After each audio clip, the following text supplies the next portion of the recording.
Receipts up, hype down, let's lock in. This is your AI news briefing from Thursday, May 7th through today, Sunday, May 10th, 2026. The weekend itself was quieter than the middle of the week, but the official sources that landed around this window tell a clear story. OpenAI is pushing voice from novelty into a real interface layer. OpenAI also shipped a sensitive safety feature inside chatgpt, which shows how much responsibility consumer AI products are starting to carry. Microsoft published a global diffusion update that turns AI adoption into something we can actually measure by country and by working age population. NVIDIA connected the future of AI to energy, data centers, and the physical limits behind every impressive demo. And Mistral is pushing custom models as a way for enterprises to move beyond generic chatbots and build AI around their own knowledge. So this is not just a list of launches. It is a map of where the market is going. Better interfaces, more trust work, wider adoption, and heavier infrastructure. If you want AI coverage with primary sources on screen instead of recycled rumor soup, subscribe, like the video, and stay with me. The clearest product signal in this window is OpenAI's May 7th voice announcement. The important part is not just that the company added another speech feature. The important part is that voice is being treated as a serious reasoning interface. OpenAI introduced GPT Real-Time 2 as a voice model with GPT-5 class reasoning plus GPT Real-Time Translate for live multilingual use and GPT Real-Time Whisper for streaming transcription.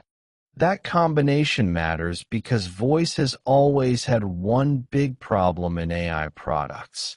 It can feel magical for 30 seconds, then awkward the moment the task gets complicated. If the model can reason while the user speaks, follow interruptions, translate in real time, and transcribe with lower latency, voice becomes useful in places where typing is simply the wrong interface. Think support calls, field work, language learning, accessibility, medical intake, warehouse operations, and hands-free personal computing. The catch is cost. Real-time voice burns infrastructure differently from text. It needs low latency, constant streaming, and enough quality that the conversation does not feel like a phone tree with better branding. So the story is both product and compute. OpenAI is not just making assistants sound better. It is making the case that voice can become a main way people use AI. The second OpenAI story is very different in tone. Trusted Contact in ChatGPT is not a flashy benchmark. It is an optional feature for adults that lets a user nominate someone who may be notified if systems and trained reviewers detect a severe self-harm concern. That kind of feature makes people uncomfortable for understandable reasons, because it touches privacy, reviewer involvement, consent, and crisis response. But it is also a sign of where general-purpose AI products are going. When a tool becomes part of everyday life, people do not only ask it for recipes and code snippets. They bring work problems, family stress, personal decisions, and sometimes dangerous moments. That means the companies building these systems are being pulled into duty of care questions that normal software never had to answer at this scale. The key point for viewers is this. Safety is no longer hidden in a policy PDF. It is becoming product design. Who gets notified? What level of signal is serious enough? How does consent work? What does the user understand before they turn it on? These are now competitive and ethical questions, not just compliance footnotes. Microsoft's May 7th diffusion report gives us numbers that are more useful than another argument about which chatbot feels smarter this week. Microsoft says global AI usage increased in the first quarter of 2026 from 16.3% to 17.8% of the world's working age population. It says 26 economies now have more than 30% of their working age population using AI, and the UAE continued to lead its national leaderboard at 70.1%. The United States moved up, but only to 21st, with a 31.3% usage rate in Microsoft's measurement. Now, no single measurement is perfect. Microsoft is clear that the metric comes from aggregated and anonymized telemetry adjusted for device share, internet penetration, and population. But the direction still matters. AI is diffusing unevenly. Some countries are moving fast because language support, device access, government strategy, and business adoption are lining up. Others are falling behind. This is one of the biggest stories in AI because adoption creates compounding effects. The more people use the tools, the more workflows get redesigned, the more training spreads, and the more pressure builds on schools, governments, and companies to treat AI literacy like a basic productivity skill. The most interesting part of Microsoft's diffusion post may be the coding section.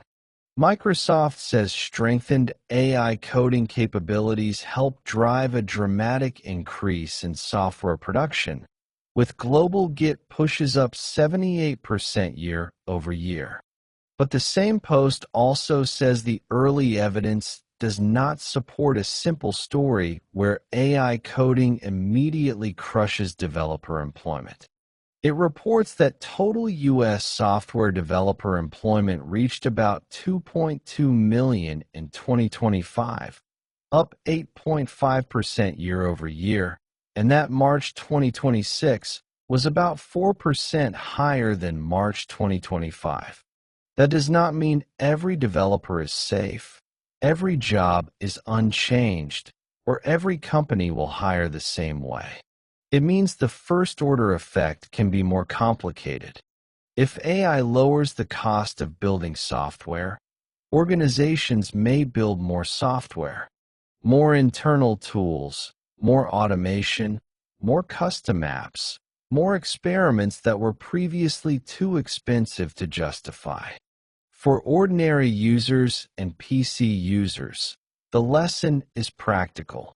Coding tools are not just for professional developers anymore.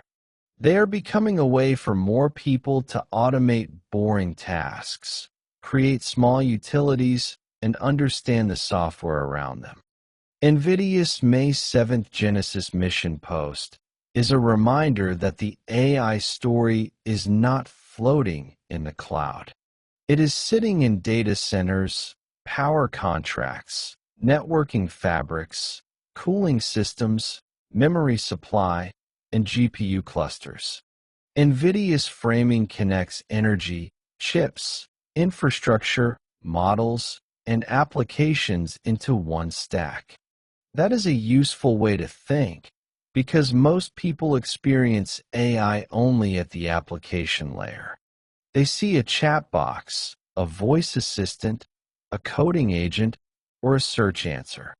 But the moment those tools become normal for hundreds of millions of people, the physical layer becomes the bottleneck. Low-latency voice needs more serving capacity. Enterprise agents need longer sessions and more tool calls. Multimodal search needs retrieval, ranking, generation, and citations. Custom models need training, tuning, evaluation, and deployment. Even networking matters. which is why NVIDIA's adjacent Spectrum X story belongs in the background of this briefing. Faster models are not enough if clusters cannot communicate efficiently. So when you hear a product announcement now, ask the infrastructure question. Can this behavior scale affordably, reliably, and with enough power behind it? Mistral Forge points at another major theme. Enterprises do not just want a smarter generic chatbot. They want systems that understand their internal language, documents, code bases, rules, policies, workflows, and exceptions. Mistral describes Forge as a system for building frontier-grade models grounded in proprietary knowledge, with support for training, post-training, reinforcement learning, and evaluation around the organization's own environment. The strategic pitch is control. A bank, manufacturer, lab, or public sector agency may not want all of its operational knowledge wrapped around a generic model that behaves the same for everyone. It may want a model that understands its own engineering standards, compliance language, product history, or service procedures. This also connects to agents. A generic agent can sound confident while misunderstanding the business process. A custom model has a better chance of using the right internal vocabulary, selecting the right tools, and following the rules that actually matter. That does not make custom models easy or cheap, but it does show where enterprise AI is moving, from clever answers to operational systems shaped around the organization. So what changed from May 7th to May 10th? The clean answer is that AI kept moving from feature into operating layer. Voice is no longer just a demo button. It is becoming a serious interface for work. Trust is no longer just a disclaimer. It is becoming something users can configure, question, and judge inside the product. Adoption is no longer just a vibe. Microsoft is turning it into country-level measurement, even if the measurement will keep improving over time. Infrastructure is no longer a side story. NVIDIA is saying the quiet part loudly. AI leadership depends on energy and compute. And enterprise AI is no longer just about buying access to the smartest general model. Mistral is making the case that organizations will want models shaped around their own knowledge and governance. That is the market in one sentence. AI is getting more personal, more global, more physical, and more institution-specific at the same time. If this briefing helped, subscribe to YouGTP, like the video, and comment with the lane you want next: voice, AI safety, global adoption, or the compute race.